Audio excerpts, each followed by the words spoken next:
Craig Fraser, Stevie Screebs, Brighton Rock, 1988. So Van Halen comes out with OU812, Cinderella, Long Cold Winter, Poison, Open Up and Say Ah, Bon Jovi, the album New Jersey, and you come out with Take a Deep Breath. Quite a year of music if you're a rock fan. Absolutely. The 80s in general, for sure. And so tell me about, now you're done Young and Wild and Free, you've toured, and you did Take a Deep Breath where? Where'd you record the album? That was in Meadowworks. Yes. Meadowworks, yes, it was, which is also Toronto, owned by a drummer of Triumph. Gilmore, right? Gilmore, yep. Recorded and mixed there. So what about the writing? Let's start with that, the writing of the album. Again, you're writing most of those songs. I wrote 8 out of 10 of the songs. And now you have... Music-wise, Jerry writes all the words. Yeah. Right. So was Johnny Rogers on the first album? No. His picture's on there. He's credited playing, but that's Martin Victor. Right. And he toured with us on the whole Young, Wild and Free album, but he joined the band after the band. Right. So, but now he's on. Yes. Take a Deep Breath. That's the only record he's on. John is technically only on one record. Even though, So take me through the recording of that and what you remember of the days of doing that in 1987-ish. Well, the recording, the pre-production was awesome with Jack, because like Stevie mentioned, he did pre-production for our first record. Right. We're talking about Jack Richardson. Jack Richardson, legendary. He produced all the Guess Who. If you're familiar with a guy named Bob Ezrin, who did The Wall and Kiss, Destroyer, and are those big bands? Yeah. So like Bob Ezrin was a pro. I mean, like, he worshipped Jack Richardson. That was his god. He taught Bob Ezrin everything he knows. So, wow, eh? Yeah, I mean, Jack Richardson is a legend. Yeah, so we're really lucky to have him help shape. Like, he's great with songs. Like how to shape a song. Does a song really have to be 5 minutes? Do you really need 16 bars of a guitar solo? Like, and come on, like, of course you do. Yeah. Like, come on. Like, for certain songs, that's okay. But this is a single. Let's trim her down. And he would help us, trim the fat, as they would say. You mentioned something to me. Was it about Love Slips Away? Yeah, that's exactly it. Even though I was drinking with him, I still had my marbles. And tell me this story, because that's a good story. Okay, this is a story. Like, this comes back to Jack and his influence on the music. Like, I've always wondered, when you're watching an orchestra, what does a director really do? A lot of people probably wonder, you got all these musicians doing their thing. Well, I remember in Love Conductor. Conductor. Sorry, what did I say? Director. Oh, director. Conductor. It's all this. Yeah. So, Love Slips Away, I was having a problem with, I was hitting the notes and playing it, but the feel just wasn't right. It was kind of mechanical, which a lot of people might not notice, but Jack, he was a bass player himself. He played bass for Elvis. And he goes, listen, you've done 3 tracks, and you're hitting all the notes, but he goes, I'm going to come out. I don't want you to look at anything else, but just follow my body motion. And Jack would have this thing where he would kick whenever certain accents. Yeah. A little fat guy just kicking, and he was awesome. He came out. I got it on the first take. Yeah. And it's the magic of somebody believing in you and bringing out what they know you the can best do. that you can do. Right? Yeah. On the album, One More Try was the first single. Yep. Okay. Oh, no. Or Hanging High and Dry. Can't Stop, wasn't it? No, I think it might have been Hanging High and Dry. Oh, okay. Yeah, Hanging High and Dry would have been the So first. that was the first single that came out? Yep. And again, was that Wea that did that? You guys? Was it kind of... A combination of everything. The One More Try was the same as Come Away from the Night. That was going to be the one that... kind of the second one that was going to be released. So you still want to lead with some type of a rocker. And that song, Hanging High and Dry, is not really heavy. It's it's got rock elements to it, but it's got some pop elements too. So it did its purpose, And to this day, it's still one of our most popular songs. So if you listen to Room for Five live, which you guys obviously have, so Jerry says that what's his name wrote both of them, Johnny. So did he write So you got two radio songs. And he co-wrote them, or John wrote the music for because they're keyboard oriented, both of them, right? Yeah, he wrote the music for One More Try, and Jerry wrote the vocal melodies, which means like that's the melody. Jerry wrote that, and Jerry wrote the words. Hanging High and Dry, I wrote half the music and the vocal melodies. So what you hear is song, that's the melody. And then Jerry would hear that and write words to it. And John wrote half of the music also. Okay.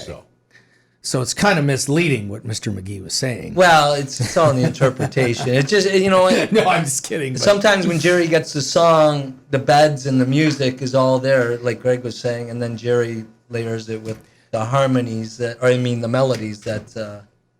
So this, and then there's a song on there called "Who's Fooling Who." Right. I saw that on here. I don't know if It didn't make the CD, but it made the album, or was it vice versa? Well, it shows up on the track list in here. So okay, but there know. was. Yeah, it's on the. It's not on both. No, because I remember I was arguing with.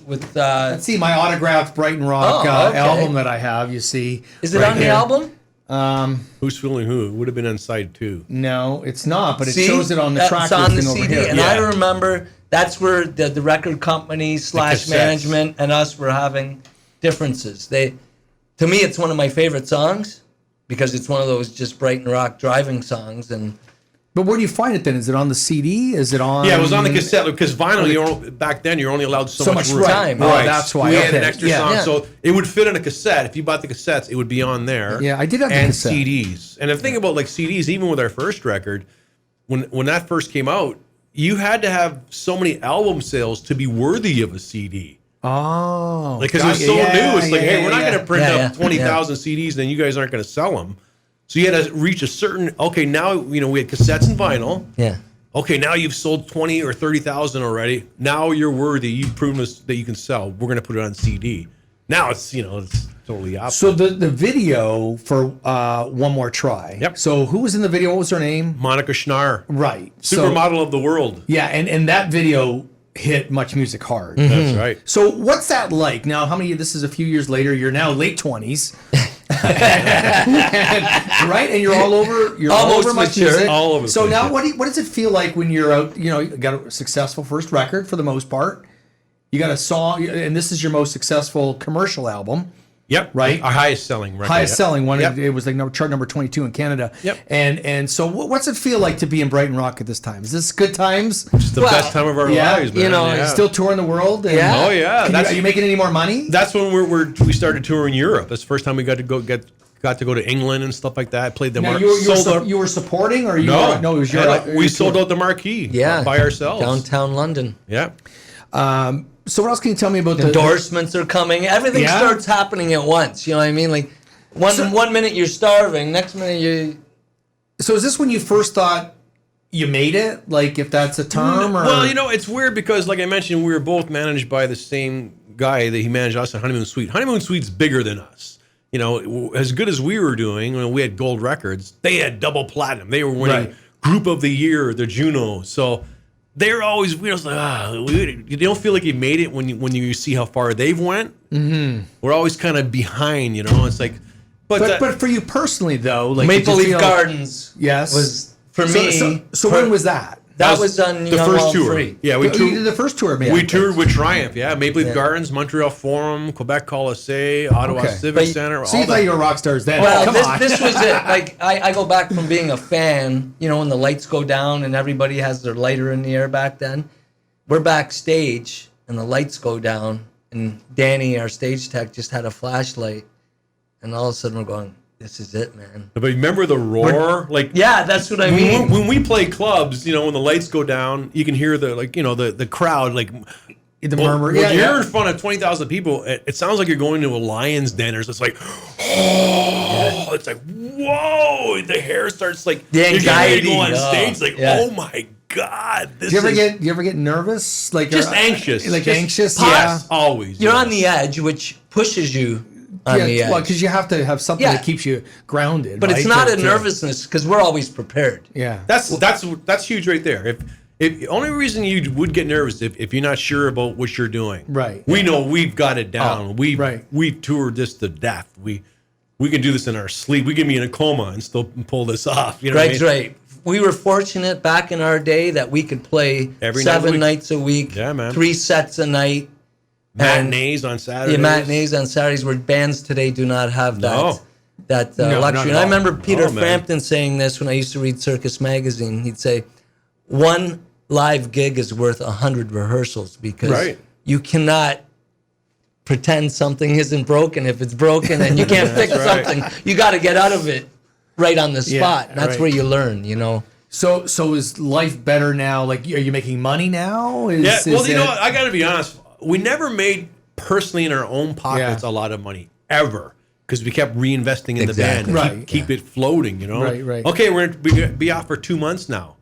How are we going to survive? Well, we still got money put away to do that. Here's, a few $100 here Right, and so there. you were looked after and you had a Right. good life and for what you wanted. Yeah, and, but things are better. I remember I got in a little fender bender in St. Catharines here, and a guy came in. He had a nice hot rod, and we kind of hit each other. He said it's my fault. I'm his. He's yelling, "Oh my God, my car, you bastard!" and all this stuff like that. And his girlfriend's looking at me, and the cops show up. And then as he's doing, these girls come up and goes, "Aren't you a guitar player in Brighton Rock?" And the police officer goes, "I thought is that you?" So he's now all of a sudden the guy that I hit, now he's wants my autograph now, and everything's okay now. So yeah, See, being a rock star has its privileges. Yeah, Perks right. of fame, It's yeah. little stuff like that for sure. Yeah. So what else can you tell me about that time? Where was the photo shoot? Was in L.A. Was it not? Or Which- no? Or was which- that for that was for Love Machine. Okay, we'll talk Yeah, about Love yeah, Machine yeah, after. yeah. So you're still recording in Toronto. You're touring all over the place. Things are getting good. What else about Take a Deep Breath? Anything that stands out? That was our biggest, like I said, our biggest record. So Worldwide, tour-wise, all the shows are all Everything. sold out. Yeah. We're playing bigger venues, and it's just life couldn't be What any was it better. like coming back playing here? Like, as I used to see you guys at Front 54, right, Yeah. all the time. Yeah. We loved it. So what was, because you're touring all over, awesome. you come back Yeah. to St. Catharines. It's like a big house party. yeah. It was man. Like, Yeah, and that's where we got to like reunite with our friends Yeah. and our families. And our fans were our friends and Yeah, families. back then, yeah. It didn't matter who you were. Like if you supported the band, we were there to acknowledge your support. And it was great coming home. So, did your band always get along? Like, Mark, yeah. Mark is such an easygoing guy, and Jerry seemed like all these good.